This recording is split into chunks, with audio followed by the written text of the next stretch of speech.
Hello everyone, welcome to my channel Coaching Center. So first of all మా subscribers అందరికీ కూడా sorry అండి, నేను రీసెంట్గా ఏ వీడియో అప్లోడ్ చేయలేదు, కొంచెం పర్సనల్ వర్క్ వల్ల. సో మీ అందరికీ సారీ చెప్తున్నాను. ఇక నుంచి నేను కంటిన్యూస్గా వీడియోస్ చేయడానికి ట్రై చేస్తాను. సో ఇప్పుడు నేను మీ ముందుకు రావడానికి కారణము, రీసెంట్గా అంటే కొత్తగా గవర్నమెంట్ జాబ్స్కి ప్రిపేర్ అయ్యే వాళ్ళకి కొన్ని డౌట్స్ ఉంటాయి. అసలు ఏ ఇన్స్టిట్యూషన్లో జాయిన్ అవ్వాలి, ఎలాంటి బుక్స్ చదవాలి, ఏమేమి ఉంటాయి. లైక్ ఇప్పుడు బీటెక్ అయిపోయిన వాళ్ళు లేదా ఫార్మసీ అంటే డిఫరెంట్ ఫీల్డ్లో ఉన్న వాళ్ళు ఈ కాంపిటేటివ్ ఫీల్డ్లోకి వచ్చినప్పుడు వాళ్ళకి అసలు ఏం అర్థం కాదు. ఎందుకంటే లైక్ బీటెక్ స్టూడెంట్స్కి ఏముంటాయండి, వాళ్ళకి ఎలక్ట్రానిక్స్, కంప్యూటర్స్ అవి ఉంటాయి. ఫార్మసీ వాళ్ళకి ఏంటి అంత కెమికల్కి సంబంధించిన అవి ఉన్నాయి, కెమిస్ట్రీకి సంబంధించిన. సో వాళ్ళకి ఈ కాంపిటేటివ్ సబ్జెక్టు అర్థమవుతుందా అంటే కాదని చెప్పాలి, ఎందుకంటే both are different field. So అలాంటి వాళ్ళకి కోచింగ్ ఇన్స్టిట్యూషన్ అవసరం. కోచింగ్ ఇన్స్టిట్యూషన్లో జాయిన్ అయితే జాబ్ వచ్చేస్తుందా అంటే ఖచ్చితంగా చెప్పలేము. ఓన్లీ 40% సక్సెస్ రేట్ ఉంది కోచింగ్ ఇన్స్టిట్యూషన్లో జాయిన్ అయితే. ఎందుకు 40% అంటున్నానంటే, మిగతా 60% అనేది అది డిపెండ్స్ ఆన్ ద పర్సన్. నువ్వు ఎలా చదువుతున్నావు, కాన్సెప్ట్ని ఎలా అర్థం చేసుకుంటున్నావు, ఎగ్జామ్లో ఎలా ప్రజెంట్ చేస్తున్నావు అనేది ఇంపార్టెంట్. కోచింగ్ సెంటర్లో జాయిన్ అయితే జాబ్స్ రావు. కోచింగ్ సెంటర్ అంటే మన ఛానల్ పేరు కాదు, నేను కోచింగ్ ఇన్స్టిట్యూషన్స్ గురించి మాట్లాడుతున్నాను. సో అలాంటి వాళ్ళకి నేను చెప్పేది ఏంటి అని అంటే, కోచింగ్ ఇన్స్టిట్యూషన్లో జాయిన్ అవుతే మీకు ఏం చెప్తారంటే, అసలు ఈ గవర్నమెంట్ ఎగ్జామ్స్కి ప్రిపేర్ అయ్యే వాళ్ళకి ఏ సబ్జెక్ట్స్ ఉంటాయి, ఏం సిలబస్ ఉంటుంది, ఎగ్జామ్ ప్యాటర్న్ ఎలా ఉంటుంది, ఎలాంటి క్వశ్చన్స్ అడుగుతారు. సో ఇలాంటి డీటెయిల్స్ అన్నీ మనకి కోచింగ్ ఇన్స్టిట్యూషన్కి వెళ్తే తెలుస్తుంది. అంటే సబ్జెక్ట్ నాలెడ్జ్ కానివ్వండి అంతా కూడా ఇన్స్టిట్యూషన్లో చెప్తారు. సో నాకు ఏ నాలెడ్జ్ లేదు, నేను డిఫరెంట్ ఫీల్డ్ నుంచి వచ్చాను అనుకునే వాళ్ళు కోచింగ్ ఇన్స్టిట్యూషన్లో జాయిన్ అవ్వచ్చు, నో ప్రాబ్లం. టైము మనీ ఉంది అని అంటే మీరు డెఫినెట్గా జాయిన్ అవ్వచ్చు, నో ప్రాబ్లం. కానీ ఇక్కడ నేను నా కోచింగ్ సెంటర్ అనే కాదు, మనకి యూట్యూబ్లో కానీ గూగుల్లో కానీ చాలా ఇన్ఫర్మేషన్ అవైలబుల్గా ఉంది. మాకు అంత టైం లేదు, అంత మనీ లేదు. ఆల్రెడీ వర్కింగ్ ఉమెన్స్ కానివ్వండి, లైక్ వర్కింగ్ పర్సన్స్ కానివ్వండి, లేదా హౌస్ వైఫ్స్ కానీ మేము అంత టైం స్పెండ్ చేయలేము కోచింగ్ ఇన్స్టిట్యూషన్లోకి వెళ్ళి, మేము అంత టైం స్పెండ్ చేయలేము అనుకునే వాళ్ళకి జస్ట్ మీరు నా ఛానల్ ఫాలో అయితే సరిపోతుంది. ఎందుకంటే నా ఛానల్ పేరే నేను కోచింగ్ సెంటర్ అని పెట్టాను. సో దీనికి మీనింగ్ ఏంటి, నేను ఇక్కడ మీకు ఏమేమి సబ్జెక్ట్స్ కావాలి నేను అవన్నీ కూడా ప్రొవైడ్ చేస్తాను. నాకు ఎంత పాసిబిలిటీ ఉంటే అంత మీకు ఇన్ఫర్మేషన్ ఇవ్వడానికే నేను ట్రై చేస్తాను. అసలు ఏమేమి సబ్జెక్ట్స్ ఉంటాయి, ఎలా ప్రిపేర్ అవ్వాలనేది నేను ఇప్పుడు ఈ వీడియోలో మీకు చెప్తాను. సో మనకి ఏ గవర్నమెంట్ ఎగ్జామ్ అయినా కూడా, అది సెంట్రల్ గవర్నమెంట్ ఎగ్జామ్ కానీ స్టేట్ గవర్నమెంట్ ఎగ్జామ్ కానివ్వండి, ఈ సబ్జెక్ట్స్ అనేది కామన్. ఈ సబ్జెక్ట్స్ ప్రిపేర్ అయితే మీకు 50 to 60% ఆఫ్ ద సిలబస్ అయిపోయినట్టే. రిమైనింగ్ 40% ఏదైతే ఉందో అది కరెంట్ అఫైర్స్ రిలేటెడ్గా ఉంటుంది. అంటే రిమైనింగ్ 40 కరెంట్ అఫైర్స్ కూడా ఇందులోనే వస్తుంది. రిమైనింగ్ 40% ఏదైతే ఉందో అది రీజనింగ్, క్వాంట్, ఇంగ్లీష్, ఈ 3 సెక్షన్స్ కవర్ అయిపోతాయి.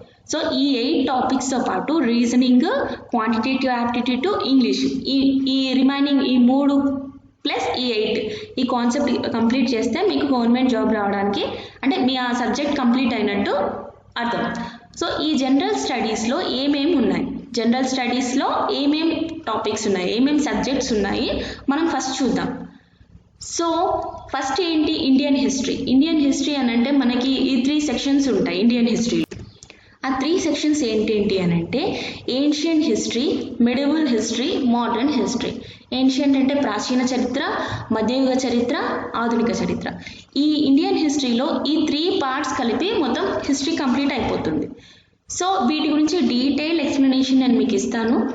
సో మీరు ఏ డౌట్ అయినా నన్ను అడగొచ్చు, కమెంట్ చేయవచ్చు. నేను నా పర్సనల్ ఈమెయిల్ ఐడి కూడా నేను డిస్క్రిప్షన్లో పోస్ట్ చేస్తాను. మీకు ఏమైనా క్వరీస్ ఉన్నా కూడా నాకు పంపించవచ్చు. సో ఇది Indian history. And next topic ఏంటి అని అంటే పాలిటీ. ఈ పాలిటీ గురించి కూడా నేను హిస్టరీ అయిపోయిన తర్వాత నేను ఎక్స్ప్లెయిన్ చేస్తాను. ఇక్కడ మీకు చూపించిన ఈచ్ అండ్ ఎవ్రీ సబ్జెక్ట్ గురించి కూడా నేను మీకు ఎక్స్ప్లెయిన్ చేయడానికి ట్రై చేస్తాను. So without any charge. So మీకు రిక్వెస్ట్ చేసేది ఏంటి అని అంటే, ఇప్పటివరకు ఎవరైతే సబ్స్క్రైబ్ చేయలేదో వాళ్ళు సబ్స్క్రైబ్ చేయండి, మీ ఫ్రెండ్స్కి షేర్ చేయండి ఎవరికైతే అవసరం ఉందో. సో షేర్ చేయడం వల్ల నాలెడ్జ్ గెయిన్ అవుతుంది కానీ తగ్గదు. సో మీరు షేర్ చేసి నాకు ఎక్కువ సబ్స్క్రిప్షన్స్, ఎక్కువ లైక్స్ వస్తే నాకు అదొక మోటివేషన్ లాగా ఉంటుంది. నేను ఇంకా మీకు కావాల్సిన వీడియోస్ అన్నీ చేయడానికి ట్రై చేస్తాను. మ్యాక్సిమం నా ఈ ఛానల్లో మీకు కోచింగ్ ఇన్స్టిట్యూషన్ అవసరం లేకుండా చేస్తాను. మీకు ప్రతి సబ్జెక్ట్ డీటెయిల్డ్గా ఎక్స్ప్లెయిన్ చేయడానికి ట్రై చేస్తాను. సో ఇందులో సెకండ్ టాపిక్ పాలిటీ గురించి కూడా నేను ఎక్స్ప్లెయిన్ చేస్తాను. జాగ్రఫీ మొత్తం Indian geography, physical geography, ocean geography ఇవన్నీ ఉంటాయి. ఇవన్నిటి గురించి కూడా నేను ఎక్స్ప్లెయిన్ చేస్తాను. తర్వాత Indian economy, science and technology, environment and ecology, general సైన్స్లో 3 పార్ట్స్. ఆ 3 పార్ట్స్ ఏంటి అని అంటే ఒకటి బయాలజీ, ఫిజిక్స్, కెమిస్ట్రీ. ఈ 3 పార్ట్స్ కలిపి మనం జనరల్ సైన్స్ అని అంటాం. అండ్ తర్వాత 8th and most important subject ఏది అంటే కరెంట్ అఫైర్స్ అంటే ఓన్లీ మన ఇండియాకి సంబంధించిన కరెంట్ అఫైర్స్, మన స్టేట్కి సంబంధించిన కరెంట్ అఫైర్సే కాదు, ఇంటర్నేషనల్ మొత్తం కూడా కవర్ చేయాలి కరెంట్ అఫైర్స్లో. సో ఈ 8 టాపిక్స్ కలిపితే మనకి జనరల్ స్టడీస్ అవుతుంది. సో ఈ జనరల్ స్టడీస్ కాకుండా తర్వాత రీజనింగ్, క్వాంటిటేటివ్ యాప్టిట్యూడ్, ఇంగ్లీషు, ఆ 3 ప్లస్ ఈ 8 మొత్తం కలిపి చదివితే మనము కాంపిటేటివ్ ఎగ్జామ్స్కి రెడీగా ఉన్నట్టు అర్థం. సో ఇక్కడ నేను ఈచ్ అండ్ ఎవ్రీ సబ్జెక్ట్ గురించి ఎక్స్ప్లెయిన్ చేస్తాను. దానికి మీరు ఫస్ట్ సబ్స్క్రైబ్ చేయని వాళ్ళు ఎవరైనా ఉంటే సబ్స్క్రైబ్ చేయండి, మీ ఫ్రెండ్స్కి షేర్ చేయండి. సో నేను ఈరోజు తీసుకున్న టాపిక్ ఏంటి అని అంటే ఇండియన్ హిస్టరీలో మనకి 3 పార్ట్స్ ఉంటాయని చెప్పాను నేను. అంటే 3 సెక్షన్స్ ఉంటాయి. ఏంటి? Ancient history, medieval history, modern history. So ancient అంటే ప్రాచీన చరిత్ర, మిడివల్ అంటే మధ్యయుగ చరిత్ర, మోడర్న్ అంటే ఆధునిక చరిత్ర. నేను మ్యాక్సిమం తెలుగు, ఇంగ్లీష్లో చెప్పడానికి ట్రై చేస్తాను. అంటే తెలుగు మీడియం వాళ్ళకి అర్థం అవ్వాలి, ఇంగ్లీష్ మీడియం వాళ్ళకి అర్థం అవ్వాలని మ్యాక్సిమం నేను 2 లాంగ్వేజ్లు కవర్ చేయడానికి ట్రై చేస్తానండి. సో ఏమైనా మిస్టేక్స్ ఉంటే ప్లీజ్ ఎక్స్క్యూజ్ మీ. ఓకే, వీటి గురించి మనము డీటెయిల్లోకి వెళ్తే మనకి ఎక్కువగా మార్క్స్ వచ్చే టాపిక్ ఏంటి అని అంటే మోడర్న్ హిస్టరీలో నుంచి మనకి ఎక్కువ క్వశ్చన్స్ అడుగుతారు. అది సెంట్రల్ గవర్నమెంట్ కానీ స్టేట్ గవర్నమెంట్ కానీ ఇది చాలా చాలా ఇంపార్టెంట్ సెక్షన్. అండ్ తర్వాత సెకండ్ ఇంపార్టెంట్ సెక్షన్ ఏంటి అని అంటే ఏన్షియంట్. ఈ ఏన్షియంట్లో తర్వాత అంటే నెక్స్ట్ ఇంపార్టెంట్ సెక్షన్ ఏది అని అంటే ఏన్షియంట్, తర్వాత మిడివల్. సో హిస్టరీలో మనకి 3 సెక్షన్లో మోడర్న్ హిస్టరీ అనేది చాలా చాలా చాలా చాలా చాలా ఇంపార్టెంట్. మీరు ఎన్ని స్టార్స్ అన్నా వేసుకోవచ్చు. సో దీని తర్వాత ఏన్షియంట్ హిస్టరీ అండ్ తర్వాత మిడివల్ హిస్టరీ. అంటే మనము ఇంపార్టెన్స్ వైజ్ చెప్తే modern, ancient, medieval. But order wise చెప్తే ancient, medieval, modern. Okay, so నేను ఈరోజు మన వీడియోలో నేను హిస్టరీ గురించి చెప్దాం అనుకుంటున్నా. మోడర్న్ హిస్టరీ గురించి చెప్దాం అనుకుంటున్నా. మనకి ఇంకా ఏన్షియంట్, మిడివల్ కూడా ఉన్నాయి. ఫస్ట్ ఏన్షియంట్, తర్వాత మిడివల్, తర్వాత మోడర్న్ హిస్టరీ. మరి నేను ఎందుకు third important modern history select చేసుకున్నానంటే ఇందులో నుంచి మనకి ఎక్కువ క్వశ్చన్స్ అడిగే ఛాన్సెస్ ఉన్నాయి. సో ఫస్ట్ నేను మోడర్న్ హిస్టరీ కంప్లీట్ చేస్తాను. కంప్లీట్ చేసిన తర్వాత మనము ఏన్షియంట్, మిడివల్ కూడా చూద్దాం. సో నేను చాలా ఎఫర్ట్స్ పెడుతున్నాను, ఎందుకంటే నేను ఏదో ఒక బుక్ చదివి చెప్పట్లేదు. నేను 2-3 బుక్స్ చదివి చెప్తున్నాను. ఈ మోడర్న్ హిస్టరీ చాలా ఇంపార్టెంట్ సబ్జెక్ట్. మనం ఈ మోడర్న్ హిస్టరీ కంప్లీట్ చేసినామనంటే మనము 70 to 80% ఆఫ్ హిస్టరీ కంప్లీట్ అయినట్టే. రిమైనింగ్ ఏన్షియంట్, మిడివల్ మనం ఒక 2-3 సెక్షన్స్లలో కంప్లీట్ చేసేస్తాం. అదేం పెద్ద ఇంపార్టెంట్ ఏం కాదు. మోడర్న్ హిస్టరీ అనేది చాలా చాలా చాలా ఇంపార్టెంట్. సో మోడర్న్ హిస్టరీలో మనం ఫస్ట్ ఏ సబ్జెక్ట్లోకి వెళ్ళినా కూడా అసలు ఏముంది, ఇండెక్స్ అనేది మనము గుర్తుంచుకుంటే సగం ఒక 20 to 30% ఆఫ్ ద సబ్జెక్ట్ అయిపోయినట్టే. ఇండెక్స్ అంటే ఏమేమి ఉన్నాయి, ఆర్డర్స్ ఏమున్నాయి, ఏ ఇన్సిడెంట్ తర్వాత ఏ ఇన్సిడెంట్ జరిగింది, ఏ ఇన్సిడెంట్ తర్వాత ఏ ఇన్సిడెంట్ జరిగింది అనేది మనకి ఒక ఐడియా ఉంటే మనకి మన చదివింది ఈజీగా అర్థమవుతుంది. ఫస్ట్ ఆఫ్ ఆల్ హిస్టరీ అని అంటే చాలామందికి భయం. ఈవెన్ నాకు కూడా ఫస్ట్ హిస్టరీ చదివేటప్పుడు అబ్బా ఇది ఒక పెద్ద హెడ్ఏక్ సబ్జెక్ట్ అనిపించేది. బట్ నేను చదివిన తర్వాత ఒక 2-3 బుక్స్ చదివిన తర్వాత నాకు నాలెడ్జ్ గెయిన్ అయిన తర్వాత నాకు హిస్టరీ అనేది చాలా ఈజీ అనిపిస్తుంది ఇప్పుడు. సో మీకు కూడా నేను ఈజీగా అర్థమయ్యే పద్ధతిలో చెప్తాను. సో ఫస్ట్ ఆఫ్ ఆల్ మనం ఇండెక్స్ గురించి చూద్దాం. మనం మోడర్న్ హిస్టరీలో ఏమేమి ఇన్సిడెంట్స్ జరిగాయి ఆర్డర్ వైజ్ మనం చూస్తే మనకి హిస్టరీ అనేది ఈజీగా అర్థమవుతుంది. మీరు ఈ ఇండెక్స్ బై హార్ట్ చేయండి, లేదా 10-20 టైమ్స్ రాయండి, మీరు ఏమన్నా చేయండి. బట్ ఇండెక్స్ మటుకి మీకు నిద్రలో నుంచి లేపి అడిగినా కూడా చెప్పేలాగా ఉండాలి. అప్పుడే మీకు హిస్టరీ ఈజీగా అర్థమవుతుంది. లేకపోతే అంతా కలిసిపోయినట్టు ఉంటుంది, అసలు ఏమీ అర్థం కాదు history. So first of all index మీద కాన్సన్ట్రేట్ చేయండి. మీరు చదవండి, రాయండి, ఏమైనా చేయండి, కానీ ఇండెక్స్ మటుకి గుర్తుంచుకోండి. సో ఆ ఇండెక్స్ ఏంటో మనం చూద్దాం. సో ఫస్ట్ ఏముంది అని అంటే ఇండియన్ హిస్టరీ అంటే ఎప్పటి నుంచి మోడర్న్ హిస్టరీ స్టార్ట్ అయింది అని అంటే 18th సెంచరీ నుంచి స్టార్ట్ అయింది మనకి. సో 18th సెంచురీలో ఏమేమి ఉన్నాయి అంటే డిఫరెంట్ ప్రావిన్సెస్ మనకి ఉన్నాయి. సో 552 ప్రావిన్సెస్ ఉన్నాయి కదా, ఆ 552 ప్రావిన్స్లో ఏమేమి ఇంపార్టెంట్ అంటే లైక్ హైదరాబాద్ ప్రావిన్సెస్, ఆబాదు, పంజాబ్, ఇవన్నీ ప్రావిన్సెస్ ఉన్నాయి. సో ఆ స్టేట్లో ఇంపార్టెంట్ రూలర్స్ ఎవరెవరు ఉన్నారో వాళ్ళ గురించి మనము ఈ సెక్షన్లో నేర్చుకుంటాం. అండ్ తర్వాత సెకండ్ ప్యాటర్న్ ఏంటి అని అంటే యూరోపియన్ పెనట్రేషన్. అంటే మనకి ఈ విదేశీయులు ఎవరైతే ఉన్నారో ఎవరెవరు వచ్చారు, ఫస్ట్ పోర్చుగీస్, తర్వాత డచ్, ఇంగ్లీషు, ఫ్రెంచ్, వీళ్ళందరూ ఆర్డర్ ఏంటి, వాళ్ళు ఎవరెవరు వచ్చారు ఫస్ట్ అంటే ఏ గవర్నర్ జనరల్ వచ్చారు, వాళ్ళు మన ఇండియాలో ఏ ప్లేస్లో ల్యాండ్ అయ్యారు, వాళ్ళ ఫస్ట్ వర్తక స్థావరం ఏంటి అంటే వాళ్ళ ఫ్యాక్టరీ ఎక్కడ స్థాపించారు ఫస్ట్. సో ఇవన్నీ కూడా మనం ఈ సెకండ్ చాప్టర్లో తెలుసుకుంటాం. అండ్ థర్డ్ చాప్టర్ వచ్చేసి governor general and Viceroy. So దీని మీద కూడా మనకి 1-2 క్వశ్చన్స్ అడుగుతారు. ఏంటి అని అంటే ఫస్ట్ గవర్నర్ జనరల్ ఎవరు, లేదా గవర్నర్ జనరల్ ఆఫ్ బెంగాల్ ఎవరు, వాయిస్రాయ్ ఎవరు, లేదా మనకి ఇంపార్టెంట్ మూమెంట్స్ ఉన్నాయి లైక్ నాన్ కోఆపరేషన్ మూమెంట్ ఉన్నది, లైక్ బెంగాల్ డివిజన్ ఉంది. ఈ బెంగాల్ డివిజన్ అప్పుడు ఎవరు గవర్నర్ జనరల్ ఉన్నారు, లేదా బెంగాల్ డివిజన్ అబాలిష్ చేసినప్పుడు ఎవరు ఉన్నారు గవర్నర్ జనరల్. ఇలాంటి క్వశ్చన్స్ అనేది మనకి ఎగ్జామ్లో అడుగుతూ ఉంటారు. సో వాటి గురించి మనం ఈ థర్డ్ చాప్టర్లో మనం తెలుసుకుందాం. సో ఫోర్త్ చాప్టర్ వచ్చేసి ద రివోల్ట్ ఆఫ్ 1857 రివోల్ట్ అనేది చాలా ఇంపార్టెంట్. ఇక్కడ నుంచి మనకి ఇండియన్ నేషనల్ మూమెంట్ స్టార్ట్ అవుతుంది. ఇండియన్ నేషనల్ మూమెంట్ ఏంటి అంటే మాకు స్వతంత్ర దేశం కావాలి అని మనకి ఇక్కడ స్టార్ట్ అయింది. 1857 రివోల్ట్ నుంచి మన ఇండియన్స్ పోరాటం చేయడం స్టార్ట్ చేసింది. సో ఇక్కడ 1857 రివోల్ట్ అనేది చాలా చాలా ఇంపార్టెంట్. సో ఆ రివోల్ట్ ఎవరు చేశారు, దానికి కారణాలు ఏంటి అంటే 1857 వరకు కామ్గా ఉన్న ఇండియన్స్ 1857 నుంచి ఎందుకు స్ట్రగుల్ చేశారు, ఎందుకు మాకు స్పెషల్ రైట్స్ కావాలి అని ఎందుకు పోరాటం చేశారు, అవన్నీ కూడా మనకి ఈ ఫోర్త్ చాప్టర్లో మనకి తెలుస్తుంది. సో తర్వాత ఫిఫ్త్ చాప్టర్ వచ్చేసి socio religious reform movements in India. అంటే ఏంటి, కొన్ని మనకి ఆర్గనైజేషన్, కొన్ని మనకి ఆధ్యాత్మిక అంటే రిలీజియస్ మూమెంట్స్ స్టార్ట్ అయినాయి. అంటే మన ఇండియన్స్కి ఏంటి అని అంటే ఎస్పెషల్లీ హిందూస్కి రిలీజియన్ అనేది చాలా ఇంపార్టెంట్ లైక్ హిందూస్, ముస్లిమ్స్, ఏ రిలీజన్ అయినా కూడా వాళ్ళ రిలీజియన్స్కి ఇంపార్టెన్స్ ఇస్తారు.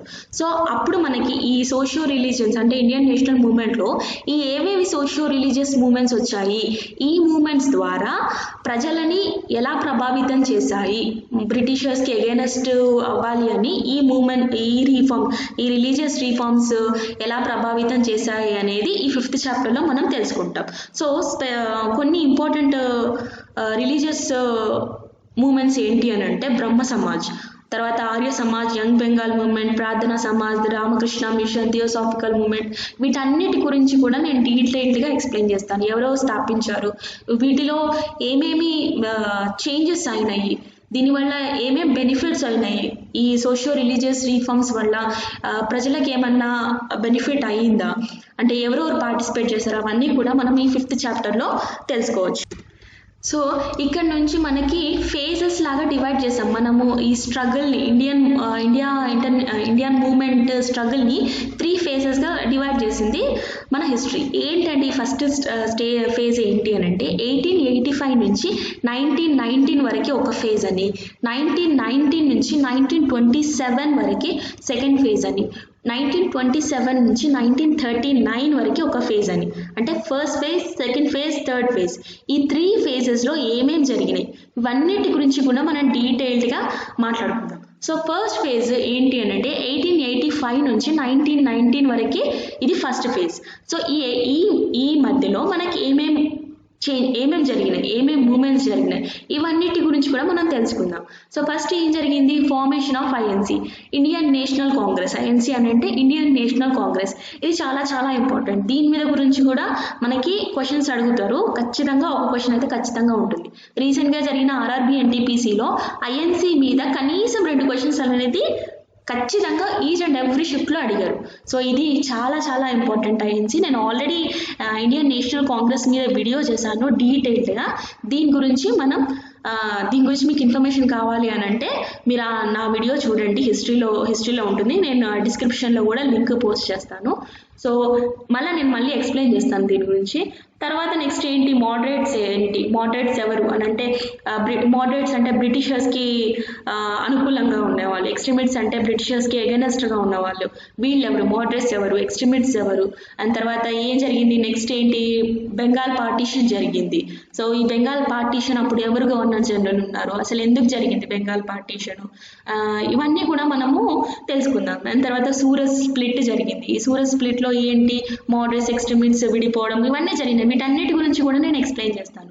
దాని తర్వాత ఆల్ ఇండియన్ ముస్లిం లీగ్ ఎస్టాబ్లిష్ అయింది, గద్దర్ పార్టీ, లక్నో ప్యాక్ట్, ఇవన్నీ ఏంటి, ఇవన్నిటి గురించి కూడా నేను నెక్స్ట్ వీడియోలో నేను ఎక్స్ప్లెయిన్ చేస్తాను. ఫస్ట్ మీరు ఇండెక్స్ అనేది మీ మైండ్లో ఉంటే మీకు హిస్టరీ అనేది ఈజీ అవుతుంది. ఈ లక్నో ప్యాక్ట్ 1916లో ఏం జరిగింది, హోమ్ రూల్ మూవ్మెంట్, ఇది కూడా చాలా ఇంపార్టెంట్. హోమ్ రూల్ మూవ్మెంట్లో ఎవరెవరు లీడర్స్ ఉన్నారు, లైక్ అని బిసెంట్, తిలక్ గారు, ఈ ఇద్దరు కూడా చాలా ఇంపార్టెంట్ హోమ్ రూల్ మూవ్మెంట్లో. సో వీళ్ళు ఎక్కడి నుంచో రివోల్ట్ చేశారు, అసలు ఏంటి హోమ్ రూల్ మూవ్మెంట్ అంటే ఏంటి, వీటన్నిటి గురించి మనము డీటెయిల్గా చెప్తాం. నేను ఈ వీడియోలో ఓన్లీ ఇండెక్స్ గురించి చెప్తున్నాను. ఎందుకు ఇండెక్స్ గురించి అంత స్పెసిఫిక్గా ఒక వీడియో చెప్తున్నాను అని అంటే, ఏ సబ్జెక్ట్ అయినా కూడా ఇండెక్స్ అంటే ఒక ఆర్డర్ అనేది మనకి తెలియకపోతే ఆ సబ్జెక్ట్ అర్థం కాదు. ఎస్పెషల్లీ హిస్టరీలో ఇండెక్స్ మనకి ఐడియా ఉంది అని అంటే, ఫర్ ఎగ్జాంపుల్ కొన్ని ఎగ్జామ్స్లో ఏం జరుగుతారు అని అంటే ఆర్డర్ అడుగుతారు, like non cooperational movement, civil disobedience movement, quit India movement, Lucknow pact, Surat split, partition of Bengal, ఇట్లా మొత్తము ఏబిసిడి అట్లా ఇచ్చేసి ఆర్డర్ ఏంటి అని అడుగుతారు. అప్పుడు మనకి ఆ సబ్జెక్ట్ నాలెడ్జ్ గుర్తు రాకపోయినా తెలియకపోయినా కూడా మనకి ఇండెక్స్ అనేది తెలిసి ఉంటే మనం ఈజీగా అలాంటి ఆన్సర్స్ రైట్ చేయగలం మనం. సో అందుకని హిస్టరీలో ముఖ్యంగా ఇండెక్స్ అనేది చాలా ఇంపార్టెంట్. మీరు నోట్స్ రాసుకోవడం చాలా బెటర్. ఇలాంటి ఇన్ఫర్మేషన్ నేను ఇప్పుడు మీకు ఇస్తున్న ఇన్ఫర్మేషన్ అనేది నేను ఒక 2-3 బుక్స్ రిఫర్ చేసిన తర్వాత మీకు చెప్తున్నాను నేను, కాబట్టి మీరు నోట్స్ రాసుకుంటే చాలా బెటర్. లేదు మాకు అంత టైం లేదు అని అనుకునే వాళ్ళు అట్లీస్ట్ ఒక 2-3 టైమ్స్ అయినా వీడియోస్ చూడండి. మీకోసమే కదా చూడమంటుంది. మీరు పర్ఫెక్ట్ అయితే మంచి మార్క్స్ వస్తాయి. అండ్ హిస్టరీ అనేది చాలా చాలా ఇంపార్టెంట్ సబ్జెక్ట్. సో ఇట్లా ఈ ఫస్ట్ పేజ్లో 1885 నుంచి 1919 వరకు ఈ మూమెంట్, ఈ ఆర్డర్ జరిగింది. సో ఏంటి, గాంధీయన్ ఎరా, ఇక్కడ 1915లో మనకి గాంధీ గారు ఇండియాకి రావడం జరిగింది సౌత్ ఆఫ్రికా నుంచి. సో అప్పుడు వచ్చిన వెంటనే ఎలాంటి రివోల్ట్లో పార్టిసిపేట్ చేశారు, వాళ్ళ గాంధీ గారిని ఎవరు ఇన్వైట్ చేశారు, ఈ 3 రివోల్ట్స్ అనేది చాలా ఇంపార్టెంట్. గాంధీ గారు మన ఇండియాకి వచ్చిన తర్వాత ఈ రివోల్ట్స్ గురించి మనం నెక్స్ట్ వీడియోలో డీటెయిల్గా చెప్దాము. ఈ చంపారన్ రివోల్ట్ ఏంటి, టెక్స్టైల్ మిల్ మూవ్మెంట్ ఏంటి, కేదా సత్యాగ్రహ ఏంటి, ఇవన్నిటిని గురించి మనము డీటెయిల్గా నేను ఎక్స్ప్లెయిన్ చేస్తాను. సో తర్వాత ఏంటి, సెకండ్ ఫేజ్ ఏంటి, ఫస్ట్ ఫేజ్ ఏమో 1885 నుంచి 1919, సెకండ్ ఫేజ్ ఏమో 1919 నుంచి 1927. సో ఈ సెకండ్ ఫేజ్లో ఏమేమి జరిగినాయి, రౌలట్ యాక్ట్ ఒకటి వచ్చింది. ఏంటి రౌలట్ యాక్ట్ ఏంటి అంటే, వితౌట్ పర్మిషన్ యూరోపియన్స్, ఇంగ్లీష్ వాళ్ళు ఉన్నారు కదా, వాళ్ళు మన ఇండియన్స్ని అరెస్ట్ చేయడం, అలాంటి ఒక యాక్ట్ తీసుకొచ్చారు వాళ్ళు బ్రిటిషర్స్. సో దాని గురించి డెప్త్గా తెలుసుకుందాం. సో జలియన్ వాలా బాగ్ మసాక్రీ, ఇది చాలా చాలా ఇంపార్టెంట్. దీని మీద గురించి కూడా క్వశ్చన్స్ అడుగుతారు. అసలు ఏంటి, ఇది ఎందుకు జరిగింది, ఈ ఉదంతం ఎందుకు జరిగింది, అప్పుడున్న జనరల్ ఎవరు, అప్పుడున్న గవర్నర్ జనరల్ ఎవరు, ఏం జరిగింది, అసలు దీనికి కారణాలు ఏంటి తెలుసుకుందాం. తర్వాత ఖిలాఫత్ మూవ్మెంట్ ఒకటి స్టార్ట్ చేయడం జరిగింది. Non cooperational movement, Swaraj party, Muddiman committee, Butler committee, ఇవన్నీ కూడా సెకండ్ ఫేజ్లోకి వస్తాయి. అంటే నేను ఎందుకు ఎంత స్పెసిఫిక్గా మెన్షన్ చేస్తున్నానంటే, మీరు ఇండెక్స్ గుర్తుంటే ఆర్డర్ ఈజీగా అర్థమైపోతుంది. ఫస్ట్ ఏంటి, రౌలట్ యాక్ట్, అండ్ తర్వాత జలియన్ వాలా, తర్వాత ఖిలాఫత్ మూవ్మెంట్. ఈ 3 కూడా 1919లో వచ్చినాయి. రౌలట్ యాక్ట్, జలియన్ వాలా, Khilafat movement 1919. Non cooperational movement 1920లో జరిగింది. ఇట్లా ఆర్డర్ వైజ్ మీకు గుర్తుంటే మనకి ఒకవేళ సబ్జెక్ట్ తెలియకపోయినా కూడా మన ఎగ్జామ్లో ఈజీగా ఆన్సర్ చేయగలం. సో తర్వాత థర్డ్ ఫేజ్ 1927 నుంచి 1939 వరకు కూడా థర్డ్ ఫేజ్. సో ఈ థర్డ్ ఫేజ్లో ఏమేమి జరిగింది, సైమన్ కమిషన్, నెహ్రూ రిపోర్ట్లో ఏముంది, లాహోర్ సెషన్ ఆఫ్ కాంగ్రెస్, ఈ సెషన్లో ఏమి డెసిషన్స్ తీసుకున్నారు ఇండియన్ నేషనల్ కాంగ్రెస్ ప్రెసిడెంట్. తర్వాత సివిల్ డిసోబీడియన్ మూవ్మెంట్, ఎందుకు గాంధీ గారు సివిల్ డిసోబీడియన్ మూవ్మెంట్ స్టార్ట్ చేశారు అంటే శాసన ఉల్లంఘన చట్టం అని అంటారు కదా అది. సో తర్వాత అందులో ఈ శాసన ఉల్లంఘన మూమెంట్లో ఫస్ట్ ఏం చేస్తున్నారంటే దండి మార్చ్ అంటే ఉప్పు సత్యాగ్రహం అని అంటారు కదా అది, ఉప్పు సత్యాగ్రహాన్ని స్టార్ట్ చేశారు. తర్వాత సో దానికి రిజల్ట్గా గాంధీ ఇర్విన్ ప్యాక్ట్ జరిగింది. సో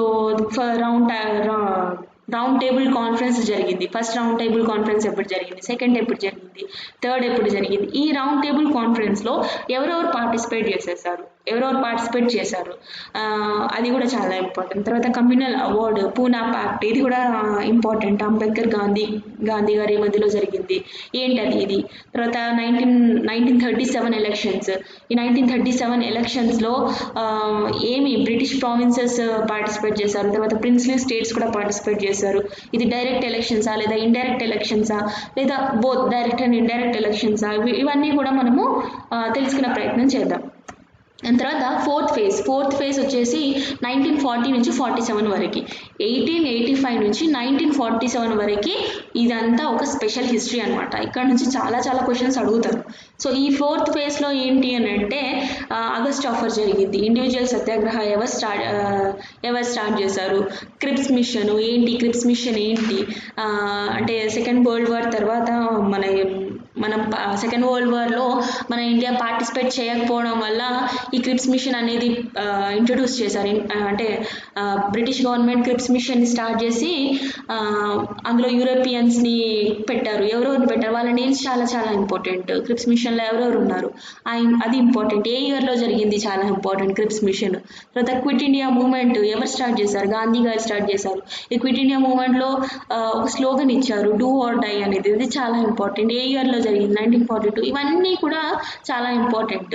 సుభాష్ చంద్రబోస్ గారు ఐఎన్ఏ ఎప్పుడు స్టార్ట్ చేశారు, ఇవన్నీ రాజగోపాలాచారి ఫార్ములా ఏంటి, ఈ 1944 ఈ ఇయర్స్ అనేది కూడా చాలా ఇంపార్టెంట్. మనం ఒక ఇండెక్స్ అనేది మనము ఐడియా ఉంటే ఇయర్స్ సీక్వెన్స్ మనకి గుర్తుంటుంది. తర్వాత క్యాబినెట్ మిషన్ ప్లాన్ ఏంటి, మౌంట్ బ్యాటన్ ప్లాన్ ఏంటి, 3 జూన్ 1947లో ఏం చెప్పాడు మౌంట్ బ్యాటన్, ఇది చాలా ఇంపార్టెంట్. ఇయర్ చాలా ఇంపార్టెంట్. సో ఇట్లాంటివన్నీ కూడా మనము తెలుసుకుందాం. సో ఇది మన మోడర్న్ హిస్టరీలో ఇండెక్స్.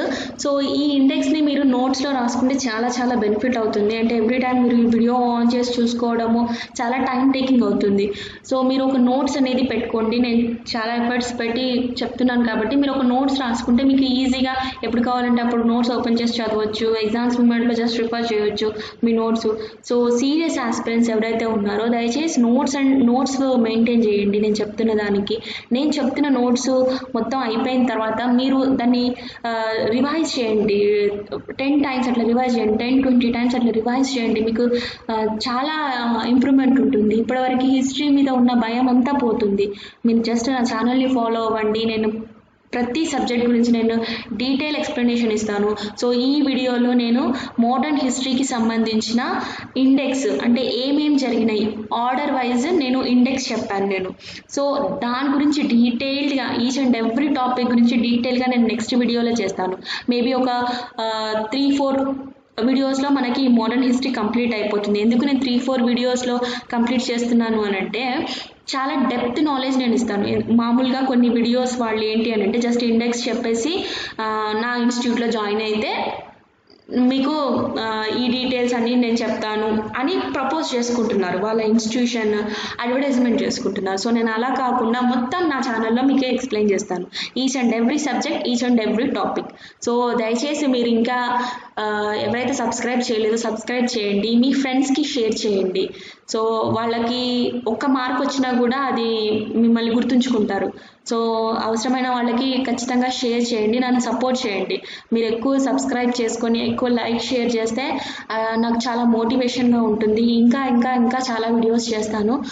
సో ఇప్పటివరకు నా ఛానల్ని చూస్తున్న మీ అందరికీ కూడా చాలా చాలా థ్యాంక్స్. రెగ్యులర్గా వీడియోస్ అప్లోడ్ చేయడానికి ట్రై చేస్తాను. So thank you very much for watching my video. Please subscribe, like and share my channel. Thank you very much.